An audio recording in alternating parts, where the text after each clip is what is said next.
대접할 수 있는 비결, 하나님을 대접할 수 있는 비결이라는 제목으로 우리 함께 말씀 나누기 원합니다. 어렸을 때 이런 이야기를 들어본 적이 있습니다. 어느 마을에 욕심이 아주 많은 그런 성도가 살았다고 합니다. 그 성도는 늘 마음속에 예수님을 좀 직접 만났으면 좋겠다. 예수님을 만나서 내가 아주 정성껏 예수님을 잘 대접해서 예수님한테 점수도 좀 따고 복도 좀 받아야 되겠다. 이런 마음을 가졌습니다. 그 사람이 어느 날 꿈을 꾸었는데 예수님께서 내가 오늘 저녁에 너희 집에 갈 테니까 잘 준비해라. 이런 말씀을 하셨다는 것입니다. 이 사람이 꿈을 깬 후에 너무 신이 나서 이제 음식을 맛있게 아주 준비하고는 예수님을 기다렸다는 것입니다.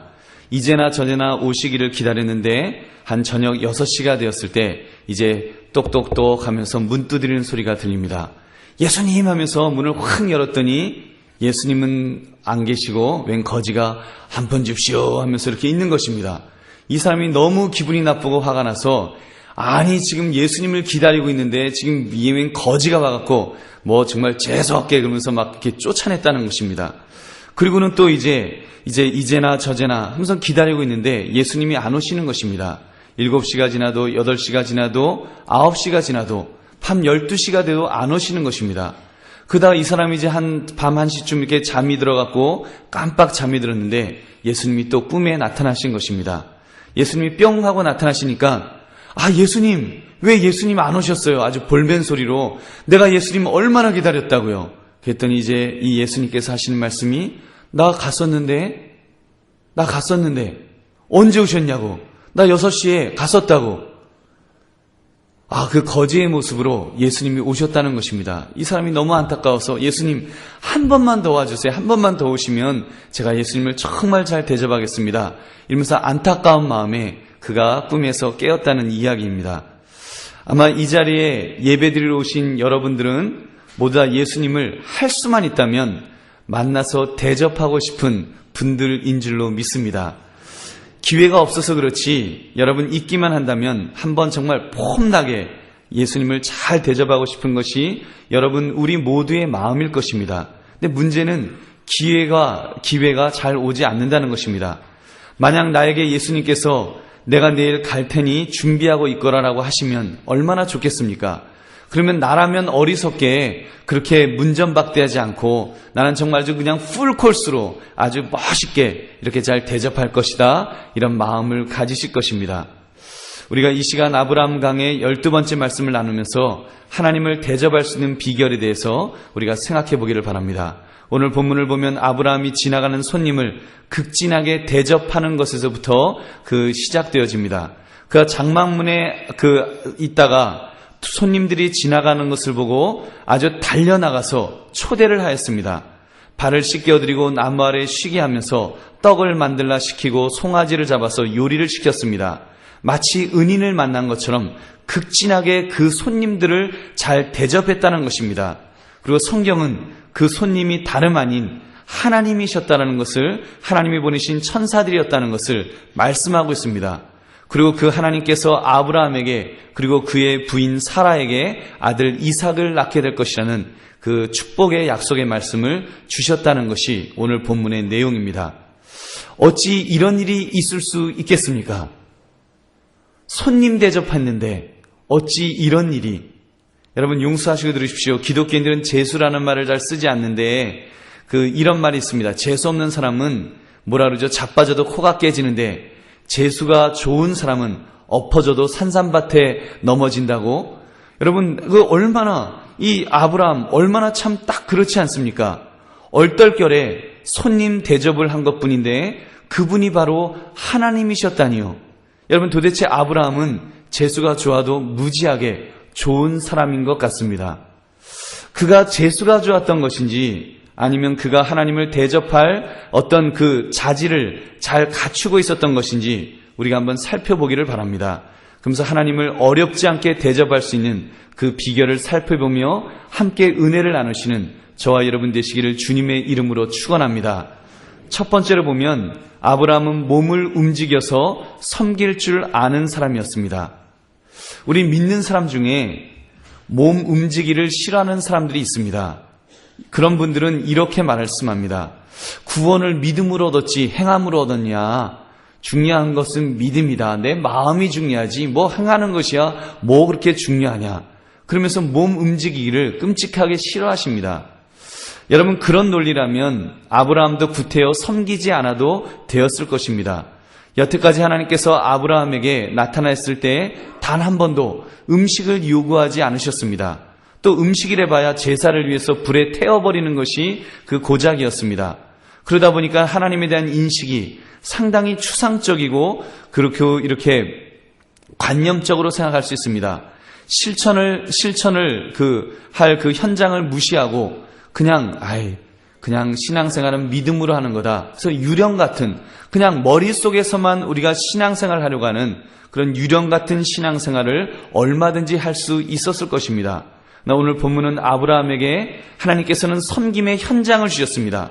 하나님께서는 지나가는 손님의 모습으로 나타나셨습니다. 이 말은 다른 말로 하면 아브라함으로 하여금 하나님을 섬기는데 실질적인 방법으로 바로 음식을 대접하면서 몸을 움직여 그렇게 섬기라고 가르쳐 주신 것입니다. 저는 이런 상상을 한번 해봤습니다. 처음에는 아브라함이 그들을 단순하게 귀한 손님 정도로만 이해했을 것입니다. 그러나 그분들을 가깝게 모셨을 때 무엇인가 다른 분위기를 느끼기 시작했을 것입니다. 결국 그 세 사람 중 누군가는 하나님의 권위를 가진 분으로 의심 없이 받아들였던 것입니다. 아브라함이 얼마나 기뻐하며 감사했을까요? 감격했을까요? 그러면서 좋아하시는 것을 더 드리기 위해서 얼마나 애를 썼는지는 우리는 충분히 상상할 수 있을 것입니다. 그 일이 어떻게 시작되었습니까? 여러분, 아브라함이 하나님을 섬기는, 하나님에게 음식을 대접하는 일이 어떻게 시작되었느냐는 것입니다. 히브리서 13장 2절은 이렇게 평가합니다.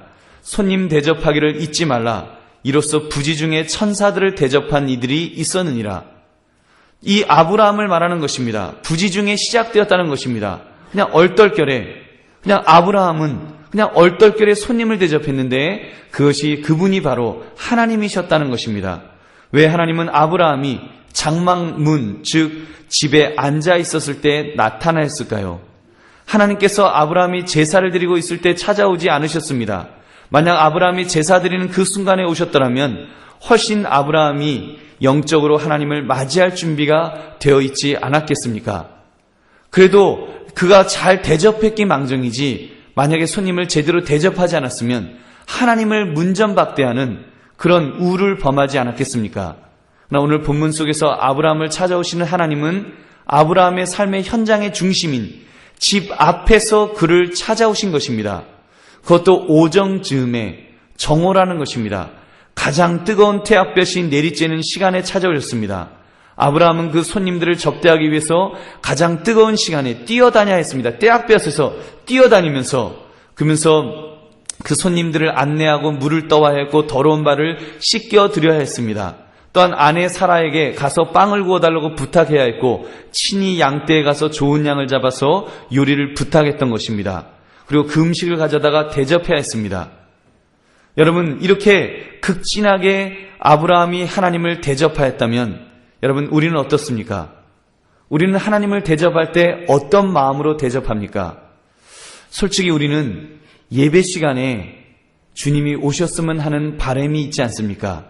예배 시간에 하나님을 그래도 가장 잘 섬기는 듯한 이 시간에 오셔야지, 바로 이 순간에 예수님이 오셔야지, 주 예수여 오시옵소서, 제 마음이 다 준비되어 있습니다. 조금 전에 회개 기도도 했겠다, 말씀 들으면서 있는 이 순간에 오시면 여러분 얼마나 좋겠습니까? 근데 이렇게 우리는 그러면서 자꾸 하나님을 예배 시간 안으로 묻고 싶어 합니다. 예배가 끝나고 삶의 현장 속으로 들어갔을 때, 집에 도착했을 때는 우리의 마음이 어떻습니까? 그때도 우리가 하나님을 향한 그런 열망과 그런 마음이 있는지, 아니면 우리가 정말 어떤 다른 생각을 하고 있는지, 혹시 이중적인 모습은 없는지 우리 자신들을 돌아봐야 할 것입니다. 사랑하는 성도님들, 하나님은 우리들을 찾아오시는데, 그리고 우리들에게 요구하시는데 교회에서만의 신앙생활을 말씀하시는 것이 아닙니다. 그 이상의 것을 요구하시는 것입니다. 우리가 그냥 홀리한 보이스를 가지고 그 거룩한 목소리를 가지고 그런 표정으로 그것만을 요구하시는 것이 아닙니다. 하나님은 우리의 삶의 현장, 우리의 육신을 가지고 수고해야 하는 일의 현장에서 우리를 부르신다는 말씀입니다. 하나님은 이 시간 아브라함에게 요구하신 것처럼 우리들에게도 몸을 움직여 봉사할 것을 요구하십니다. 여러분 믿으십니까? 왜 그렇습니까? 하나님 자신이 그렇게 사셨기 때문입니다. 아브라함에게 직접 찾아오셨고 심지어 성자 하나님께서 인간의 몸을 입고 오셨습니다. 바로 저와 여러분들을 구원하시기 위해서, 바로 저와 여러분들의 죄를 용서하시기 위해서 예수님은 말씀으로만 하신 것이 아니라 직접 인간의 몸을 입으시고 직접 십자가에서 손과 발에 못이 박히시면서 창을 받으시면서 가시관을 쓰시면서 직접 그 뺨을 맞으시면서 침뱉음을 당하시면서 예수님은 행동으로 우리를 섬기셨다는 것입니다. 여러분 그렇다면 우리도 그 예수님을 따라서 그렇게 살아야 하지 않겠습니까? 여러분 그렇게 볼 때 여러분의 직장, 여러분의 사업장은 단순히 돈 벌기 위한 장소만은 아닙니다. 그것은 하나님 되심을 인정하라고 주신 믿음의 실천장인 줄 여러분 믿으시기 바랍니다. 여러분의 학교는 그냥 학교가 아닙니다. 여러분의 이웃은 그냥 이웃이 아닙니다. 여러분의 믿음을 증명해 보이라고 실천하며 훈련하라고 주신 훈련소인 줄 여러분 믿으시기 바랍니다. 그 훈련을 위해서는 우리는 우리의 몸을 사용해야 합니다. 마음으로만 하는 것이 아니라 생각으로만 하는 것이 아니라 몸을 던져서 몸을 사용해서 수고해야 할 것입니다. 실제로 수고함을 통해서 그런 행동으로 옮김을 통해서 하나님을 잘 섬겨 나갈 수 있는 저와 여러분 되시기를 주님의 이름으로 축원합니다. 두 번째로 기본기에 충실해야 합니다. 본문에 나오는 기본기란 무엇입니까? 우리가 보통 기본기라고 말하면 인간으로서 마땅히 해야 할 본분을 말하는 것입니다. 그것이 지금 본문에는 무엇입니까? 아브라함에게는 손님을 대접하는 것입니다. 그 당시 유대 나라에는 그런 전통이 있었습니다. 또 하나님께서 원하시는 것이 그런 모습입니다. 먼 여행길을 가는 손님들을 영접하고 대접하는 것이 그 당시 사회에서 마땅히 해야 하는 미덕이었습니다. 여행객이 자기 집을 지나가는데 그때가 식사 때가 되면 당연히 먼 길을 가는 그 손님을 청하여 식사를 함께하는 것은 당연한 일인 것입니다. 여러분 아브라함은 마땅히 인간으로서 지금 해야 할 도리를 소홀히 하지 않았다는 것입니다. 아브라함은 그 기본기를 충실히 이행하였습니다. 이렇게 기본기만 충실하게 이행하여도 하나님을 얼떨결에라도 섬기며 하나님께 영광을 돌릴 수 있다는 것입니다. 총신대학에 가면 이런 교훈이 있습니다. 신자가 되라, 학자가 되라, 성자가 되라, 전도자가 되라, 목자가 되라. 첫 번째가 신자가 되라는 것입니다. 목사를 훈련하는 학교에서 신자가 되라니 무슨 말입니까? 신자는 당연히 하고 와야죠. 여러분 목사라고 하는 영적 지도자가 되기 위해서 그 신자 되는 것이 너무나 중요하기 때문에 신자는 기본이기 때문에 그것이 너무 중요해서 신자가 되라는 것을 맨 앞에 두었다고 생각합니다. 만약에 신자가 되지 못한 사람이 목사가 된다면 그것처럼 끔찍한 일이 어디 있겠습니까? 저는 거기에 하나를 더 붙였으면 합니다. 먼저 인간이 되어야 합니다. 여러분 왜 먼저 인간이 되어야 합니까? 요즘은 신자라고 하면서 인간의 기준에 못 미치는 사람들이 많아지고 있기 때문입니다. 아마도 그 교훈이 쓰여졌던 1900년 초기에는 신자라고 하면 당연히 안 믿는 사람들보다 인간적인 면에서 이미 우위를 차지했던 그런 시대였다는 것입니다. 그러나 오늘날의 신자의 자질이 보통 사람들의 자질을 넘어서고 있는지 우리는 의문을 가질 수뿐이 없습니다. 이제는 인간만 되어도 기본기만 실천해도 하나님께 영광 돌릴 일이 더 많아져 버린 그런 세상이 되지 않았는가 생각해 봅니다. 마땅히 해야 하는 기본기, 우리가 그 정도는 반드시 갖추어야 할 줄로 믿습니다. 기본기라는 것을 무시하지 마십시오. 여러분 기본이 돼야 합니다. 기본은 다른 무엇보다도 가장 중요한 것입니다. 기본에서 시작되는 것이고 기본이 돼야지 발전이 있습니다. 여러분 운동도 그렇지 않습니까? 운동을 보면은 이렇게 태권도라든가 아니면 쿵우라든가 이런 아주 화려한 운동들이 있습니다. 근데 또 반면에 권투, 킥복싱 같은 좀 무식해 보이는 운동도 있습니다. 근데 여러분, 어느 운동이 더 그 효과가 있느냐, 어느 운동이 더 실전에서 싸움을 막상 붙였을 때 누가 더 효과 있게 잘 싸우느냐, 그것은 권투와 같은 운동이 훨씬 더 잘 싸웁니다. 그 이유는 이렇습니다. 태권도라든가 아니면 쿵우라든가 이런 것을 보면 동작이 굉장히 화려합니다. 아주 화려하게 학권해갖고 팔을 쫙 벌리고, 언제 싸움하는데 팔을 갖다가 쫙 벌리고 오른쪽 다리를 쫙 올리고 그러지 않습니까? 그런데 그 권법을 보면 굉장히 복잡합니다. 학권, 무슨 권에서 외우기도 힘듭니다. 그러다 보니까 그거를 다 외우는데 시간이 오래 걸립니다. 그것이 내 몸에 체득되기까지에는 아마 적어도 한 10년 이상, 10년, 20년 해도 겨우 될까 말까 그런 것입니다. 반면에 권투는 가르치는 것이 되게 쉽습니다. 그냥 거울 보고 주먹만 이렇게 앞으로 뺐다 뒤로 뺐다 그것만 하래요. 여러분, 그러다 보면 좀 지겹습니다. 그런데 하루에도 수천 번씩, 정말 수만 번씩 똑같은 동작을 반복하는 것입니다. 그렇게 반복하다 보니까 그게 그냥 기본기로 몸에 익는 것입니다. 예를 들어 태권도나 쿵우는 한 500가지, 1000가지 그런 동작이 있으면 권투는 다 해봤자 10가지도 안 됩니다. 10가지 동작이면 그 안에 다 들어가 있습니다. 작게는 3가지 동작이면 끝이 납니다. 그러다 보니까 그 기본기가 워낙 잘 거쳐졌기 때문에 이렇게 배운 지 얼마 안 돼도 실전에 탁 붙이면 그냥 자기도 모르게 주먹이 그냥 휙휙 날아갑니다. 그래서 싸움을 잘할 수 있다는 것입니다. 여러분, 싸움 잘하자는 그런 이야기가 아닙니다. 이 기본기라는 것이 그만큼 중요하다는 것입니다. 사랑하는 성도님들, 하나님을 섬기는 것도 마찬가지입니다. 적어도 기본기는 갖추고 있어야 합니다. 이 기본기를 갖추고 있지 않는다면 제대로 하나님을 섬길 수가 없습니다. 하나님을 섬기기는커녕 오히려 하나님의 이름을 먹칠하는 경우들이 간혹 있을 수 있습니다. 신자가 되기 전에 인간으로서 가져야 될 기본기를 갖출 수 있는 저와 여러분 되시기를 바랍니다. 그것은 정상적인 윤리의식 또는 건강한 윤리의식이 될 것입니다. 최소한 믿지 않는 사람들이 가지고 있는 건강한 윤리의식 정도는 우리는 가지고 있어야 됩니다.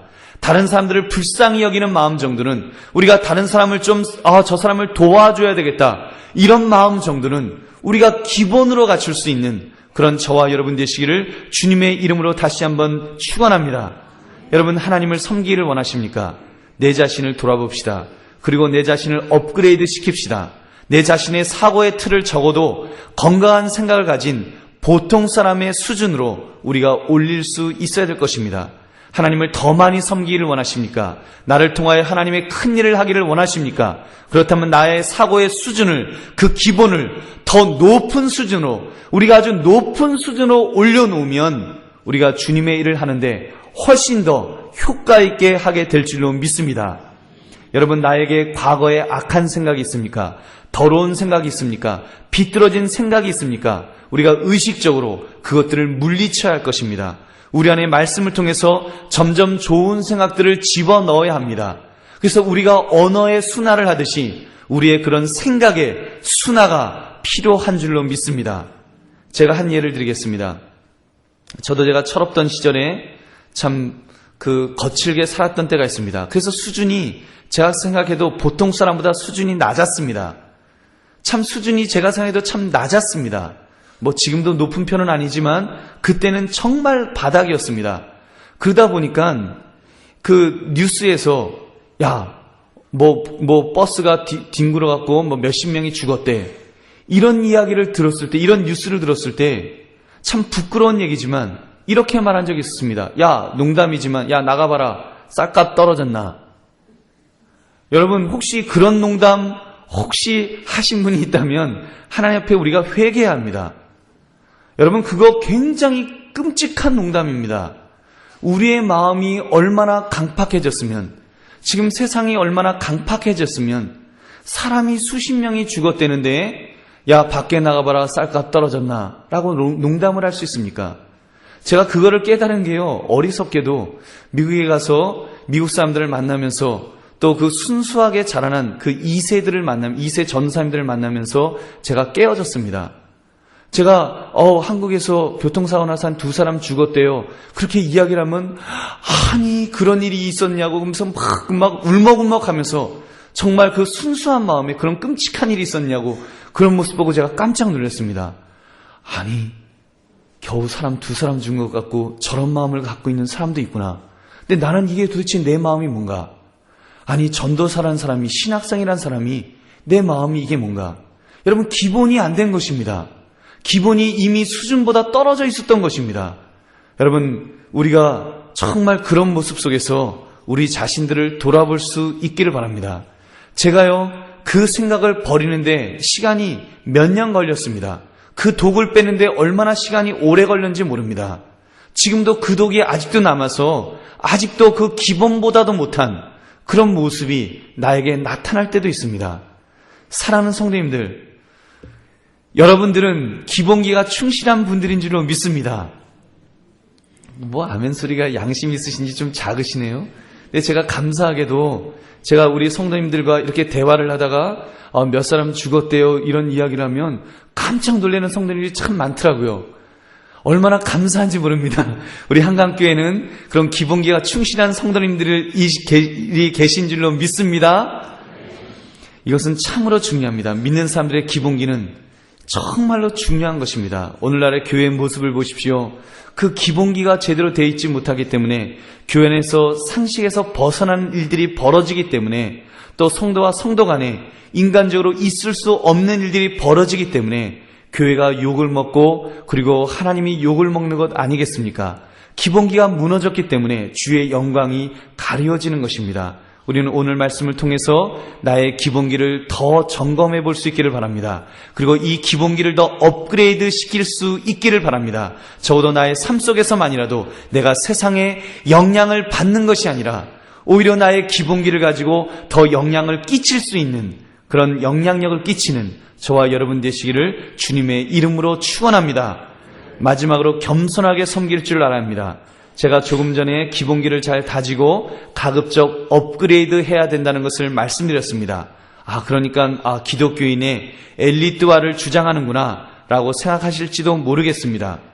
기독교인의 엘리트화 실제로 어느 정도는 필요하다고 믿습니다. 그러나 이 엘리트는 단순히 세상에서 말하는 그런 엘리트들은 아닙니다. 세상의 엘리트는 교만합니다. 그 마음속에 다른 사람을 깔보는 마음이 전제되어 있습니다. 그러다 보니까 겸손하지 않은 엘리트들 때문에 오히려 사회가 망가지고 사회가 각박해지고 파괴되는 것입니다. 오죽하면 특정 대학을 가리켜서 그 대학 때문에 나라가 망하고 있다. 그렇게까지 비난을 하겠습니까? 자기들끼리만 뭉치고 끌어주고 세워주고 다른 사람을 넘어뜨리고 남을 깔아뭉개려는 그런 사람들이 있기 때문에 욕을 먹는 것이 아니겠습니까? 성경이 말씀하는 엘리트는 그 엘리트는 겸손한 엘리트입니다. 아브라함은 겸손한 엘리트였다고 믿습니다. 그는 나그네를 대접할 만한 능력이 있는 사람이었습니다. 집에서 길리움 병사가 318명이 있었습니다. 그렇다면 지금쯤 되면 지금은 적어도 몇백 명을 거느리고 있는 그런 족장이었을 것입니다. 사회적으로 제법 지위가 있었다는 것입니다. 그런 그가 손님들을 대접하는 데는 참으로 극진하게 대접했습니다. 어떻게 했습니까? 말로만 했습니까? 말로만 주인님이라고 그랬습니까? 아닙니다. 그는 행동을 통해서 겸손함을 보였습니다. 그 손님들을 나무 그늘에 모셔두고는 정말 열심히 뛰어다녔습니다. 특별히 8절을 보니까 그가 음식을 그들 앞에 진설하고 나무 아래 모셔섬에 그들이 먹으니라라고 기록합니다. 나무 아래 모셔섬에 그들이 먹으니라. 이 말은요, 손님들이 음식을 먹고 있는 동안에 아브라함은 옆에 서 있었다는 것입니다. 마치 종이 주인의 식사를 끝날 때까지 서비스를 위해서 대기하는 것처럼, 여러분 좋은 식당 가면, 아주 비싼 식당 가면 이렇게 웨이터가 이렇게 기다리면서 그 식사하는 것을 기다리는, 조금 떨어져서라도 탁 기다리면서 뭘 원하시는지 기다리는 그런 섬김의 모습이 이 아브라함에게 있었다는 것입니다. 여러분 정말 이해하기 힘든 모습 아닙니까? 어떻게 족장인 아브라함이 손님들 왔다고 자기가 몸소 그렇게 대접할 수 있었을까요? 여러분, 이런 모습은 아브라함이 평소에 겸손하게 행동하지 않았더라면 절대로 있을 수 없는 일입니다. 여러분, 섬기려고 해도 섬겨지지 않을 것입니다. 뻣뻣한 모습으로 탁 뒷짐지고 물 떠먹어 이러면서 있을 것입니다. 근데 여러분, 이 아브라함은 평소에 그가 족장이었지만 그는 겸손한 모습으로, 그는 참으로 사랑하는 모습으로 그렇게 봉사해왔기 때문에, 그가 그렇게 섬김이 몸에 배어 있었기 때문에 이 손님들을 극진하게 대접하게 된 줄로 믿습니다. 과연 우리 안에는 이런 섬김이 있습니까? 과연 우리 안에는 봉사가 있습니까? 겸손이 있습니까? 이 겸손은 무조건적인 겸손입니다. 이 겸손은 하나님 앞에서 살아가는 사람만이 가질 수 있는 겸손입니다. 나보다 남을 낮게 여기는 마음으로 그런 마음을 가지는 사람의 그런 모습입니다. 마태복음 7장 12절을 보니까 그러므로 무엇이든지 남에게 대접을 받고자 하는 대로 너희도 남을 대접하라. 이것이 율법이요 선지자니라. 사랑하는 성도님들, 하나님에게 진정으로 인정받기를 원하십니까? 하나님을 대접하기를 원하십니까? 그렇다면 겸손하게 섬기십시오. 겸손하게 남을 대접합시다. 나보다 남을 낮게 여깁시다. 나를 돌볼 그 정신을 가지고 남을 돌볼 수 있는 저와 여러분 되시기를 주님의 이름으로 축원합니다. 말씀을 맺습니다. 이렇게 남을 대접하며 섬기는 자세를 가지는 자에게 어떤 복이 임하였습니까? 하나님을 대접해드리는, 하나님과 대면하는 복을 받았고, 그리고 아브라함은 약속의 아들 이삭을 이제 낳게 될 것이다. 그것도 100세에 낳게 될 것이라고 하는 어마어마한 기적의 그런 은혜를 체험하게 된 줄로 믿습니다. 여러분, 우리도 그렇게 대접할 수 있기를 바랍니다. 예수님은 이렇게 말씀하십니다. 마태복음 25장 36절에서 35절 36절에서 내가 줄일 때 너희가 먹을 것을 주었고 목마를 때 마시게 하였고 나그네 되었을 때 영접하였고 헐벗을 때 옷을 입혔고 병들었을 때 돌보았고 옥에 갇혔을 때 와서 보았느니라. 그때 사람들이 말합니다. 주님, 내가 언제 주님을 섬겼습니까? 언제 주님을 대접했습니까? 주님 40절에 말씀합니다. 너희가 여기 내 형제 중에 지극히 작은 자 중 하나에게 한 것이 곧 내게 한 것이니라. 사랑하는 성도님들, 하나님을 만나기를 원하십니까? 하나님을 만나기를 원하십니까? 하나님을 대접하기를 원하십니까? 그렇다면 우리가 섬기기를 시작하시기 바랍니다. 여러분, 그렇다면 내 주변에 있는 그 사람을 섬기시기 바랍니다. 하나님께서 만나게 해주신 바로 그 사람을 섬겨야 할 것입니다. 그 사람이 여러분에게 구체적으로 누구입니까? 여러분이 길에서 우연히 만난 어떤 사람은 아니겠습니까? 여러분이 직장에 있는 아무개일 수도 있습니다. 학교에서 만나는 어떤 사람일 수도 있습니다. 가정에 있는 누구일 수도 있습니다. 9.11 한영원 사랑축제에 이름을 적어놓은 바로 그 영혼이 하나님이 섬기를 원하시는 그 사람일 것입니다. 또한 지금 이 자리에 이미 앉아있는 아무개일 수도 있습니다. 심지어 내가 보고 싶어하지 않는 사람, 내가 싫어하는 사람, 내가 아무도 돌보고 싶지 않은 그 사람일 수도 있습니다. 바로 그 사람이 하나님께서 나에게 오시는 그 방편인 줄로 믿습니다. 하나님이 그 사람의 모습으로 나에게 오시는 줄로 믿습니다. 우리가 그를 섬길 때, 우리가 바로 그 사람을 섬길 때, 여러분, 그것이 바로 하나님을 섬기는 길인 줄로 믿습니다. 우리는 바로 이렇게 사람을 섬기는 것이 그 섬기는 마음이 아니라 하나님을 섬기는 마음으로 그 사람들을 나의 몸을 움직여서 또 겸손하게 기본기를 가지고 우리가 잘 섬겨 나감으로 참으로 하나님께 영광 돌리고 하나님의 큰 은혜를 받아 누리시는 저와 여러분 되시기를 주님의 이름으로 축원합니다. 우리 함께 통성으로 기도하겠습니다. 하나님,